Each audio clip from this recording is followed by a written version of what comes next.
এই রাজ্যে যে সরকার আছে, এই সরকার যে বেকার বিরোধী, তা নিয়ে যুব কংগ্রেস যে লড়াই করছে, সেই লড়াইয়ের কিছু তথ্য আপনাদের হাতে তুলে দেব। আমরা জানি যে ত্রিপুরা ইঞ্জিনিয়ারিং সার্ভিস বা ইঞ্জিনিয়ারদের নিয়োগ বিগত 7 বছর ধরে এই রাজ্যে বন্ধ।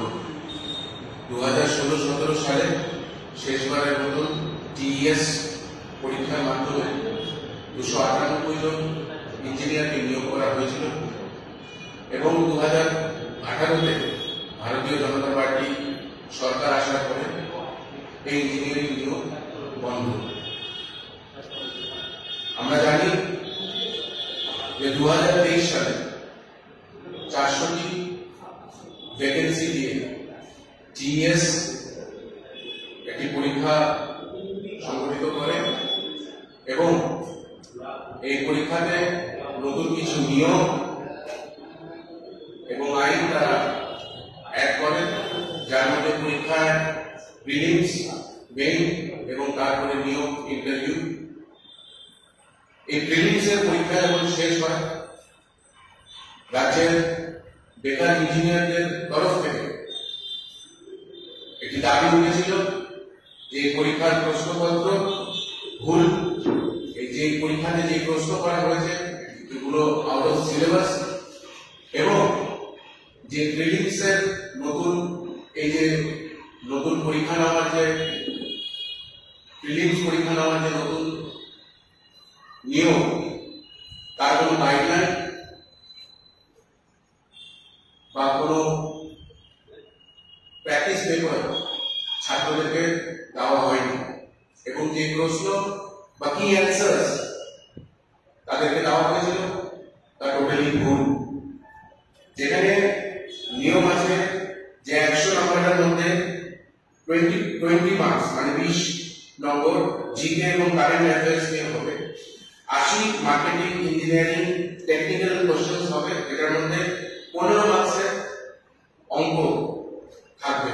কিন্তু আমরা দেখেছি এই প্রশ্ন হুবহু গেট এবং ইউপিএসসি থেকে উঠিয়ে দেওয়া হয়েছে এবং ক্যালকুলেটর এলাও করা হয়নি এবং ওই পরীক্ষাতে প্রায় 45 মার্কসের মতো খালি অঙ্কই ছিল এবং ক্যালকুলেটর ছাড়া এই ইঞ্জিনিয়ারিং এর টেকনিক্যাল অঙ্কগুলোকে সলভ করা অসাধ্য, কেউই পারবে না। তো তারপরে যখন হাইকোর্টে মামলা করা হয় এবং এই ভুল প্রশ্নের বিরুদ্ধে ছাত্ররা যখন সরব হয়, তখন টিএস এর থেকে কেউই কোন রকম সাড়া দেয়নি এবং তারা ভুল প্রশ্নটাকে সত্যি করে কিছু স্টুডেন্টসদেরকে এই পরীক্ষায় উত্তীর্ণ করার একটি কালো ষড়যন্ত্র এবং একটি নীল নকশা এঁকেছিল। সেকেন্ড মে হাইকোর্টের রায় এসেছে, যেখানে আবারও প্রমাণিত হয়েছে যে রাজ্য সরকারের দ্বারা এই নিয়োগ প্রক্রিয়ায় অত্যন্ত মানে দুর্নীতি ছিল এবং হাইকোর্ট রায় দিয়েছে যে প্রিলিমস পরীক্ষা যেন আবার রিচেক করা হয় নতুন কমিটি নিয়ে, যে কমিটিতে পুরনো কমিটির যাতে কেউ না থাকে। এবং আমরা কিছু সূত্রে এবং খবরের কাগজে দেখেছি যে এই দুর্নীতির পেছনে অসীম পাল, এক্সাম কন্ট্রোলার এবং তার ওয়াইফ অমলিকা, মিসেস অমলিকা যুক্ত আছে এবং কোটি কোটি টাকা স্টুডেন্টসদের থেকে কমিশন হিসাবে এই পরীক্ষায় পেপার ছিনিমিনি করেছে। পরীক্ষার ডেট ছিল জুলাই 16, 2023 এবং পিআরপিসি কে আবার নতুনভাবে নিয়োগ করে এই পরীক্ষা নেওয়া হয়েছিল অক্টোবর 8, 2023 তে। কিন্তু যখন পরীক্ষা নেওয়া হয়েছিল এই আড়াই মাস যে পেপারগুলো কোশ্চেন পেপারগুলো কতটুকু মানে এই কোশ্চেন পেপারগুলো লিক হয়নি তা নিয়ে প্রশ্ন উঠেছে, কারণ যখন পরীক্ষা দিতে গেছিল পরীক্ষার্থীরা সেই কোশ্চেন পেপারের মধ্যে কোন রকম সিল বা কোন রকম সরকারি স্বাক্ষর পায়নি। এবং আমরা আবারও জানাই যে রাজ্য সরকার বেকার বিরোধী সরকার এবং এই সরকার বারংবার বেকারদের জীবনকে নিয়ে ছিনিমিনি খেলছে। আমরা আগেও যুব কংগ্রেসের সহসভাপতি শাহজাহান ইসলাম এই বিষয় নিয়ে চিঠি লিখেছিলেন এবং আমরা এখনো দাবি করছি যে এই প্রিলিমস পরীক্ষা যাতে বাতিল করা হয় এবং তার সাথে অসীম প্রান্তে এবং অমরিয়াকে সেই পদ থেকে সরিয়ে নেওয়া হয়, কারণ তারা প্রচন্ড মানের দুর্নীতির সঙ্গে যুক্ত। এবং আরেকটা প্রশ্ন, এবং যেই প্রশ্নের উত্তর আমরা এখনো সরকারের মুখে কিছু শুনতে পাচ্ছি না।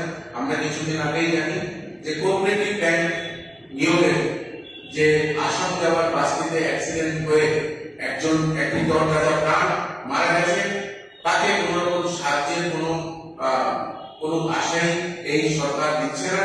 এবং আমরা যখন রাজদ্বীপের বাড়িতে গেছি, আমরা রাজদ্বীপের পরিজনদের থেকে শুনেছি যে এই অ্যাম্বুলেন্স দিয়ে তার বডিটা নিয়ে আসা হয়েছে, সেই অ্যাম্বুলেন্সটাও পর্যন্ত রাজ্য সরকার কোন রকমের আর্থিক সাহায্য করেনি।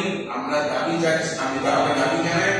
এবং আপনারা জানেন এই কোঅপারেটিভ ব্যাংক নিয়ে সবচেয়ে প্রথম যুব কংগ্রেস সরব হয়েছিল, এবং আমরা আবার দাবি জানাচ্ছি কোঅপারেটিভ ব্যাংকের কাছে এবং রাজ্যের মুখ্যমন্ত্রী শ্রী মানিক সাহাজির কাছে যে আপনি অতি সত্বর এই পরিবারের পাশে দাঁড়ান এবং এই পরিবারকে একটি চাকরি আপনার দিতেই হবে।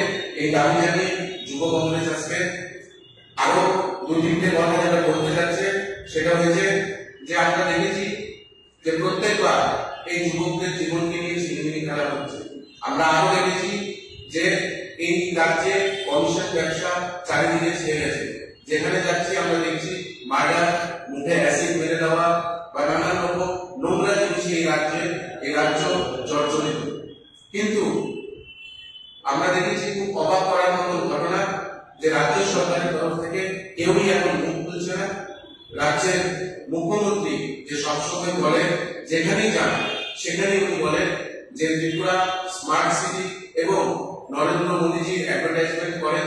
আমি ওনাকে বলতে চাই যে ধিক্কার জানাই, যুব কংগ্রেস আপনাকে ধিক্কার জানাচ্ছে, কারণ আপনার এই স্মার্ট সিটিতে 19,000 ছেলেমেয়ের পরীক্ষা নেওয়ার কোন পরিকাঠামো নেই এবং আপনার এই গাফিলতির কারণে আজকে দিগরাজের মতন একটি ছেলের জীবন আজকে চলে গেছে। কিন্তু তারপরেও আমরা দেখছি যে চেয়ারম্যানের কোনো হেলদোল নেই।